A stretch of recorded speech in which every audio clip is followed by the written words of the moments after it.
we like to go out, and we call it researching now. Every city we go to, we like to absorb the sound. We like to pay attention on what's going on underground, on what's bubbling. It's all about like remaining student of the game. So it's always trying out new stuff, cross genres. You'll never run out. You never run out of like inspiration.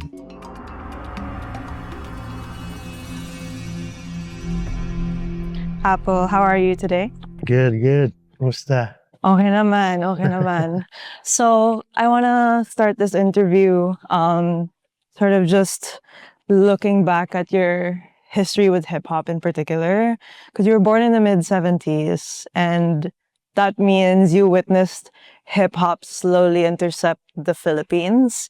And you're from Sapang Bato, Angeles City, Pampanga, which is actually a really important place for hip-hop because Clark Air Base was there. There was a lot of like informal exchange. And I know that you were introduced to the genre by watching kids like break dance on the street. Could you tell me about how you've come to understand your upbringing in relation to hip-hop as a culture? I discovered hip-hop at the local basketball court in the barangay. I would hear like music like JJ Fad to NWA to Brass Monkey to Rock Him. And, I just gravitated towards it. I liked everything. I like everything, every music genre. And when I discovered hip hop and then I started seeing breakdancing on your TV back in the days. You have your UHF channels. That's where they would show like American production and commercials. And so I discovered breakdancing on a Pepsi commercial. And then I attended Holy Angel University in Angeles City. And then I started meeting other kids breakdancing. And I'm like, wow, I wanna learn how to do that. I wanna learn how to do the windmills or whatever they were doing. So I just started practicing what they were doing. And then, and so that was my introduction to hip hop music. I felt something listening to like hip hop music, a connection. I don't know what it was. And, discovering breakdancing and I just fell in love with it. And before I was sponsored or before I was adopted as a kid, I saw the Running Man before I left Philippines. And when I met Will, it's like, oh, you're from the Philippines? Like, what do you do there? Like, oh, I go farming, I go to school, and I break dance. And I was like, oh, show me some moves. And that's the first thing I showed him was the Running Man. And he's like, what? How do you know about that dance, right? So I'm like, oh, I learned it on TV on a Pepsi commercial. And I went to school in the city. I learned about breakdancing and it just evolved from there. And it's crazy because I didn't that was my discovery of hip hop, right? So, and then come to find out later through research that it was from Clark Air Base exchanging records with the local DJs. And that's how I discovered hip hop music. It's like written in the stars for you in a way, in a strange way. Yeah. So once I discovered it, I just fell in love with it. And when the weekend comes, I would start cleaning the house, right? Like start bunot, wash all the platos, right? And my mom's like, I know what you want to do tonight. You want to go to the basketball court and dance, So And then I was like, flexing my what I've learned from. I'm learning new dance moves, bringing it back to the to the barangay. And it's crazy. Before I'm going to tell you how I start rapping. Before I was adopted, I was concerned about conversing with people in the U.S. So I'd come up to my mom, like, oh, mom, how am I gonna like converse with people in the U.S. You know? And she's like, oh, not, don't worry, you'll get it in a month, and read the dictionary. So I started like, That's such a raw way of learning English. yeah, so I started reading the dictionary, learning as much like translation I could like learn. And then one day, Will was like, yo, I know you could dance, but I want, you should rap with me. Actually on the first like Black Eyed Peas album, I didn't realize, these words would be the first thing that I would hear on a Black Eyed Peas album was, focus on this, the air seductionist, more than lyricists in this rap metropolis, right? And Will was like, I showed with the lyrics, like, what? How do you know about those words? What? You know so much vocabulary. It's like, how do you know that word? It's like, oh, through the dictionary. And so that was my introduction of like, hip hop. That's also such a Pinoy way to do it. Like, I feel like Filipinos, may puso tayo. Na kung may puso lang tayo, kaya natin lahat. Like, with you learning how to break dance and learning about hip hop and rapping through just like almost like a pop culture absorption. Did you feel that way? Like, sort of, you were just a sponge trying to learn about these things that you instinctually felt like was for you. Yeah, I fell in love with the art form and with the culture. For me, it was an outlet. Before I left Philippines, going to the U.S., I was going to be either an architect or a nurse. But come to find out I have a rare condition called nystagmus. I'm actually legally blind, so, can pass the eye test for driving. And music gave me the freedom to express myself. And when I discovered it, I'm like, you know what? This is what I could do, because I don't need my vision. I just need my brain, my soul, and my heart.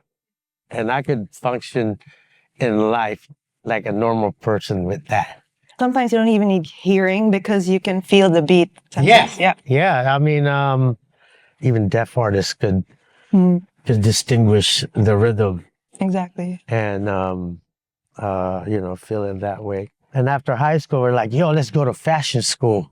Going through school was always difficult for me because I couldn't see the board, So we were at LHA Tech, a fashion design school, and we were in the back, and you have to learn how to draw a face.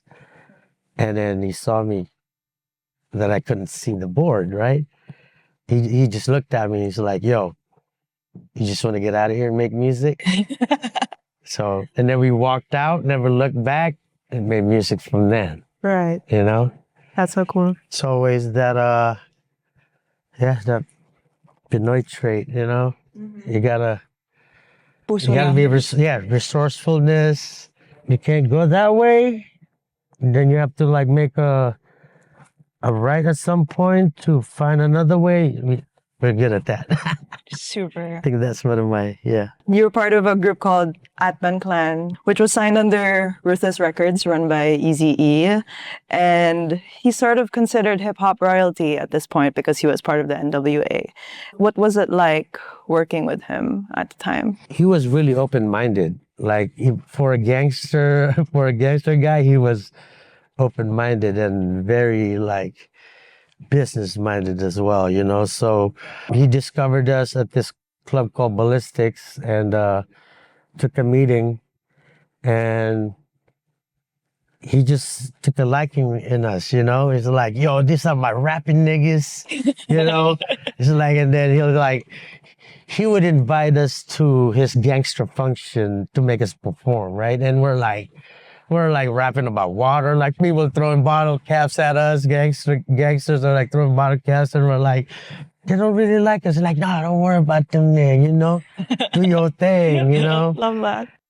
I wish we had more time to, you know, but he used to come visit at the studio and check on us, even though we're so different than what he usually like sign as artists, you know? Why do you feel like you guys were different?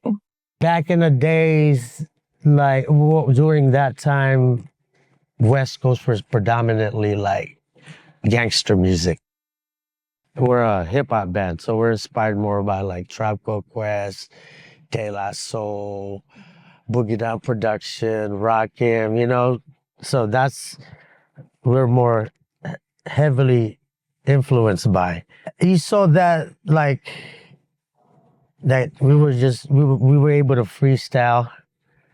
You know, he liked that, and we dressed ourselves like, you know, even you know, trying to make it in the game, even from how we look, that became like a uniform, kind of like, you know, we gotta distinguish ourselves from other artists, you know. So let's make our own style.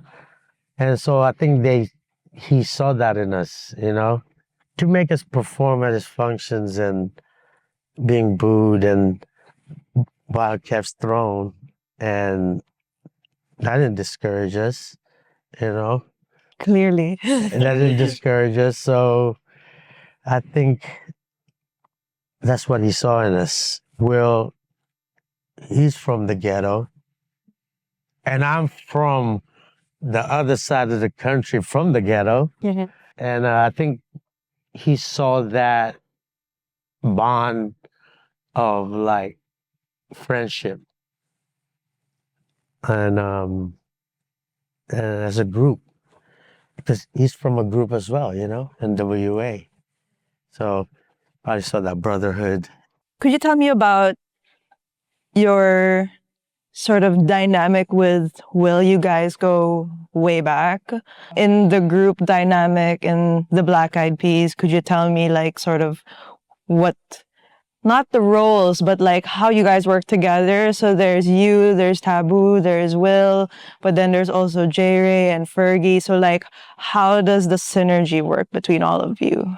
Whenever we get to a hotel, I don't know why everyone gravitates towards my room. Everyone wants to go to my room and party in my room, you know? Because you're Filipino.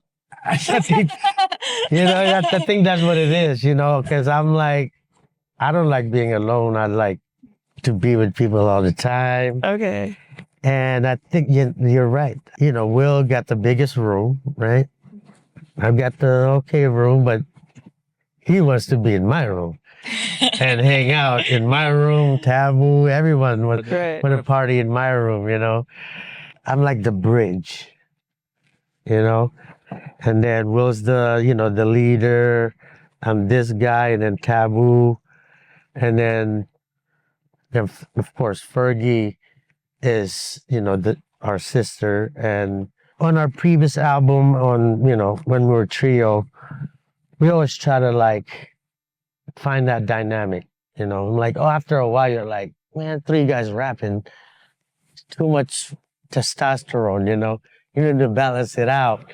So that's why we started like collaborating with like Stero, Macy Gray, to kind of like and bring it. And then when we met Fergie and started hanging out with her, she was like one of the guys, you know, likes to hang out, go out, research and see what's going on. And yeah, I feel like I'm the mediator. The person that brings everyone into the hotel room, be like, hey, let's hang. Yeah. Literally. Yep. I am they call me the party man. It's not a bad time. Not because, you know, It's just because I could get everyone together. Okay. You've mentioned in a previous interview that being Filipino, we're known for resiliency. The music business for the Black Eyed Peas, you said, didn't come overnight. We put in a lot of work. We couldn't take no for an answer. We really needed to prove ourselves that there was a market. What sort of rejections did you face in those early years that made it harder to break through? Yeah, there was one time we had a meeting. They're like, "Yo, your music is dope. Like, you guys got the flows, got the bars, but it's not tangible enough." Those are the first kind of like, oh, we got to make something like, you know, something catchy, you know? So that's when we're like, all right, let's start writing choruses, you know? Let's write choruses in our song. And so, the record company didn't see that as, so all right, it's not working, So we're like, yo, let's just start doing shows, Let's create a following. Since our music wasn't tangible enough, so we would perform wherever we can. At like colleges, we perform at UCLA at lunchtime, USC lunchtime, UC Irvine. We had to prove ourselves, And back then there was there's no Facebook, no. So what we would do would get people's addresses after the show, and so we could mail them the flyer for the next show. So That's tangible. You can touch the flyer and yeah. So you get so there was your Addies. So then we tell them the flyer, and then by doing that, our show started getting bigger and bigger. And then record companies start coming to our show, and they're like, "Who are these guys?" They're like, "Oh, you have our demo on your desk, What were these years? Like, what year were you like sending out flyers and really trying? This is like 95 to 98. Right. You mentioned before how you were nervous about writing Bebot because you weren't confident in your Tagalog writing skills. Have you ever considered singing in Kapampangan? Damn. Yeah, that's my one of my future tasks is to write a song in Kapampangan. I got a bunch of voice notes. So that is a goal. Atin ko pong barisabihan karing gabalen kong Kapampangan. So I'm still Nice. Love that. Cool. Is it hard to keep a grasp of the language when you're in the US? Like the grammar starts to sort of slip after a while. Yeah. It gets hard to like even converse and can make you even more nervous. So over the years, like has your relationship I with could never forget it. Okay, right. One thing is I could never forget it, but grammar wise, that's what I was worried about, right? Right. I don't want to be, Bebo is pretty, they're simple because I wrote it like how Q-Tip would write in Tagalog. Very precise. And because sometimes Tagalog could have a lot of syllables, But at home, I speak Kapampangan, So to write in Tagalog, Right. No, yeah, that's that different. That was the challenge. In another interview, you mentioned meeting kids when you were b-boying in high school and how the Philams weren't getting along with the Pinoys. And you attributed it to we're so used to trying to fit in that we tend to forget where we really come from.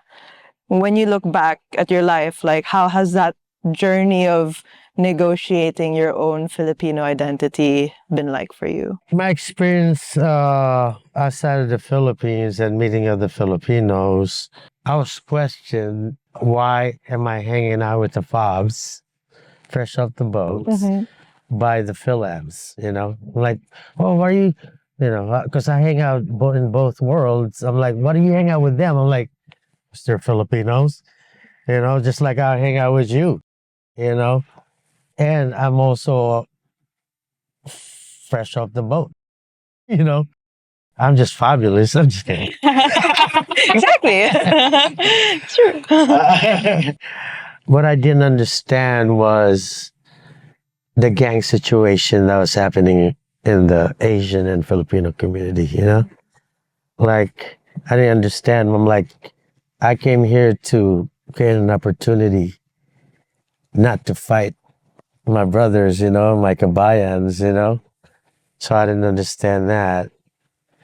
And it's crazy because the Filipino community raised us, you know, Black at Peace, because that's the initial spot that we could like showcase our talent. We were able to dance there, perform, rap, and it was taboo to have like an Asian or like a Filipino lead man in music in a band, you know, and that has changed. But those were the things that that I went through as a, you know, as an artist. Did you ever feel like, because of, I guess, the level of privilege sometimes that comes with living abroad and spending time away from the Philippines, did you ever have this sort of underlying feeling or question, like, am I Filipino enough? Did that ever occur to you, like, while you were gone? Because I know that it took a decade after you left Yeah. to come back. So did you ever have that feeling, like, am I Filipino enough? No, never felt that way. I actually, you know, till now, I'm like, am I American enough, you know? Because I'm still like, sometimes you know, I still eat with my hands, right? Just with my friends. They're like, oh, damn, you forget your Pinoy, you know? But what's crazy is like, man, you eat chicken like black people. I'm like, what? No, this is how we eat chicken in the Philippines. What are you talking about? Black people eat chicken like us. Right. Anyway, so I carry it with me, you know,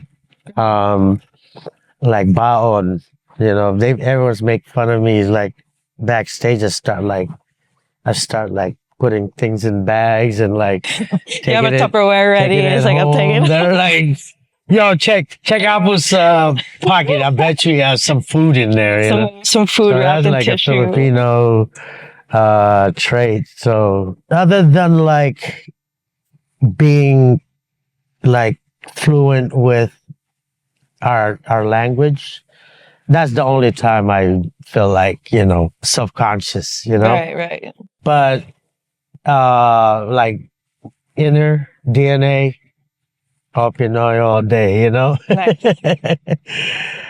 Every country, you know?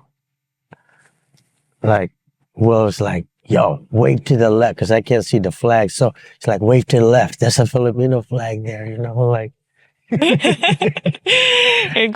just follows us everywhere. and even on tour, and the crew want to eat Pinoy food. So we ended up like looking for a local Filipino restaurant, you know? There's a Jollibee near the Vatican. Yeah. When the whole conclave was happening and there was the prospect of having a Filipino pope, there were jokes like, magiging fiesta na ang Vatican, may Jollibee doon. Yeah. So, you know. And, you know, I get mad when I'm like, I was in Dubai and I look at the menu, you know, like pretty much every country is there. And I'm like, hello, our food should be there, you know? And I was talking to the general manager. He was Filipino. Like, So I was like, bro, you got to fight for us, man. We got to get our cuisine on there. Well, when I did the Master Chef, I met this kid named Rex, and I invested in him, and we opened up a Pinoy restaurant in London called Turo Turo. Oh yeah, I've met him in London actually. Yeah, so we're there on music. We're there with music with all the Filipino artists now, from H.E.R to Bruno to Saweetie to KATSEYE to BINI.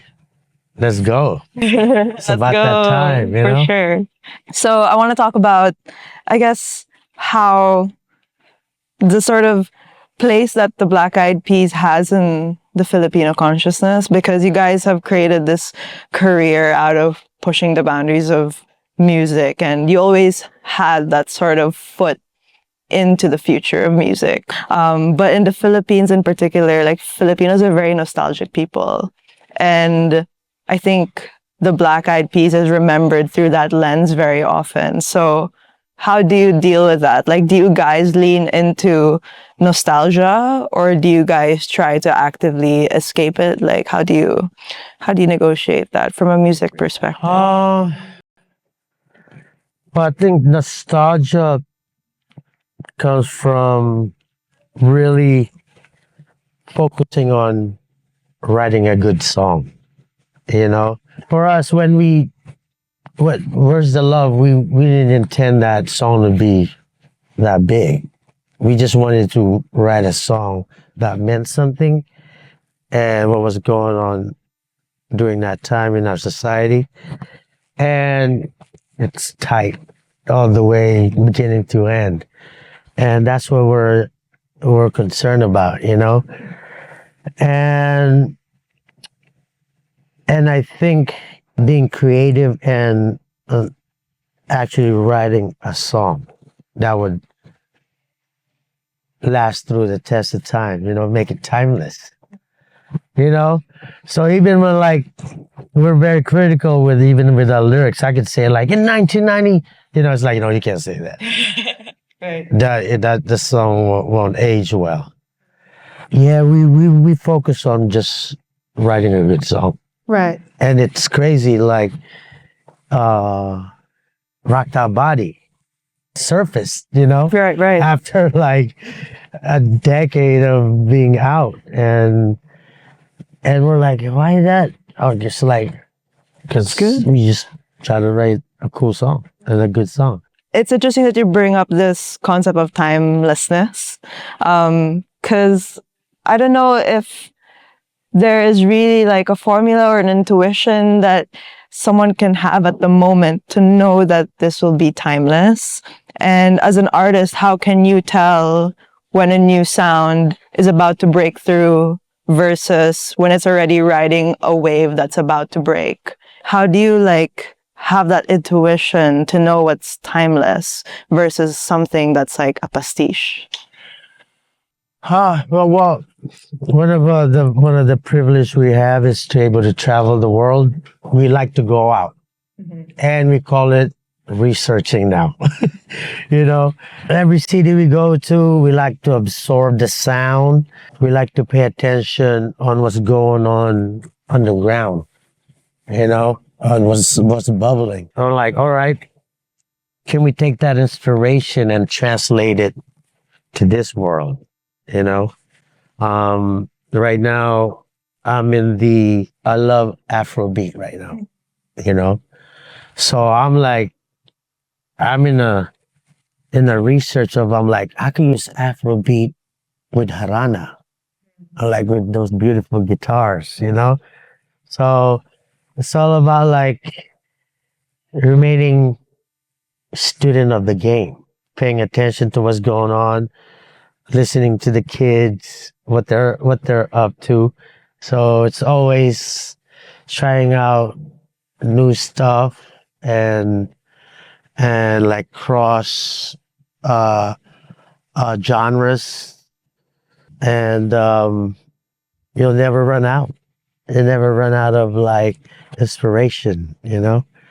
There's this quote from Will at the beginning of the I'ma Be Rocking That Body medley video, where he talks about using AI in music, and Fergie's just like, oh, but like it's gonna replace humans. That's not it. And then Will's just like, you can't. I love this quote, by the way. He says, "You can't say you're futuristic and be afraid of the future." It's such a good quote. And it seems like you guys have really embraced different forms of technology, AI, and you aren't afraid of it. Are you afraid of anything when it comes to the future of music? No. Um, I see AI as an extra tool, you know. Even if I prompt something on AI, it still can't like get the exact feeling I want, right? And how I would say it. Now, I utilize AI as an extra tool, for for especially for like hip hop producers. So much like things you could do with it now. Before you could sample something, and now you could just think about it. I want horns like the horse on Check the Rhyme. I'm like, oh, I want to come up with something like that. But I still have to come up with the melody for it to sing it. I'm like, oh, I'm inspired by that. How about if I change that?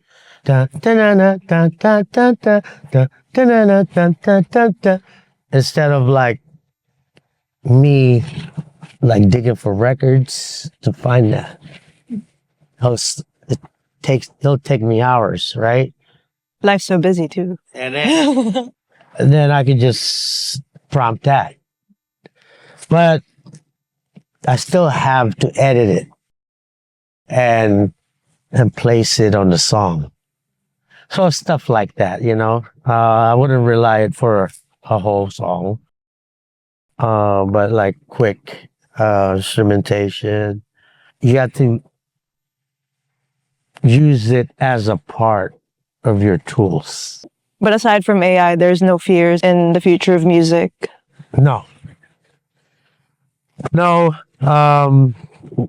It's still gonna require musicians to come up with new stuff and writers, Right. You've been doing a lot of things besides music.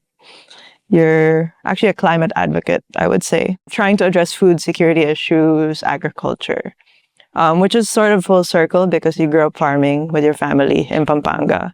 And it's also a really timely issue right now. Like just before this convo, we were all talking about agriculture in the Philippines. Did you ever have a grasp of these issues when you were growing up as a kid? When I was a kid, it was a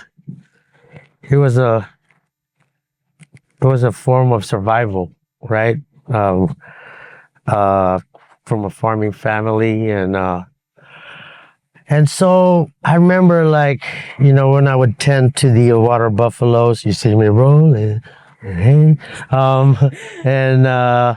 helping my grandfather, plant the crops and stuff. I was like, because I'm the panganay, right? So I'm like, okay, my grandfather was getting old. Like, I feel like this is my responsibility to keep this legacy going, right? Who's gonna pick this up, right? So that's always been like, on my shoulder. And then you had to leave for America, I remember when I first made money, I called my mom. So I called my mom, like, "Ma, I'm gonna send you some money and I need you to buy rice fields." She's like, "Allan, are you drunk?" I'm like in Germany after a party. I'm like, that's besides the point. So she's like, okay, so and then I go home for Christmas. She takes me to the rice fields So, and then, so it's always kind of been part of my DNA, and then, pandemic happened, and when you couldn't, being in stadiums and concerts are the last thing people wanted to do. So I'm like, you know what? start growing things around the house, planting stuff. I'm like, oh, I want to take this opportunity to go back to my roots. And I want to utilize technology to like revolutionize the agriculture industry. And so, and then during pandemic, I met this guy named Sad Guru, and he taught me about like the danger of soil degradation around the world. And I'm like, what? I took that as a, responsibility. And then I was thinking about like drones and like apply the fertilizer but we ran into this thing called biochar. And it's an organic soil um, created from the paralysis of bio waste.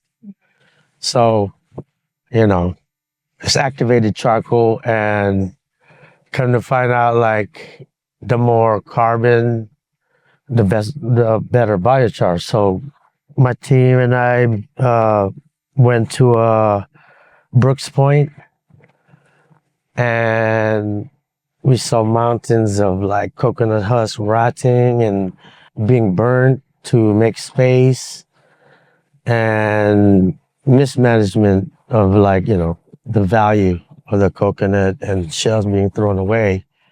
And like, yo, we could create a better system for this, to capture the value of all this. And, during that time, I started working with PCA, became the ambassador for coconut, and, learning things every day. That's how we came with the food forest, right? So I guess food forest, it's called intercropping when you plant other things with the coconut. It actually enriches the soil and bring back some of the micronutrients. So it protects the soil. So, wow, that's great, right? Extra revenue for the farmers. And then that's also great for carbon credits, We gamified the system. We're going to have an app where you could like track every tree. We could turn these crops into products so they could hit the global market. Right. So, your small farmers that owns 2 acres less, their product still has somewhere to go. I'm so excited about this project, and it'll bring back, hopefully will bring us back to the #1 exporter of coconut we used to be, One of the less things that we import. For sure. And so, that's why I'm here for a month doing the pilots in Laguna, to my farm in Batangas, and So, in relation to, I guess, like the issues that you care about, and what you're doing about them, and growing up Filipino, I'm sure you're very aware the Philippines is constantly facing a barrage of problems. But in anticipating the future, what for you would be a sign that things have improved? Education is always like one of my advocacy. I'd like to teach different profession of educations, especially for a new age Philippines coming to advance to electronics and stuff. I want to train mechanics back to the like the old jobs no one wants, farming, engineer to plumbers to carpenters, and teach vocational to kids, because not all of us are going to go to college, but a skill is a skill, with the being back to agriculture. Farmers are rock stars, We should take care of our farmers because with all these advancements, you can't go on without your proper meal. So, yeah, I think it's about like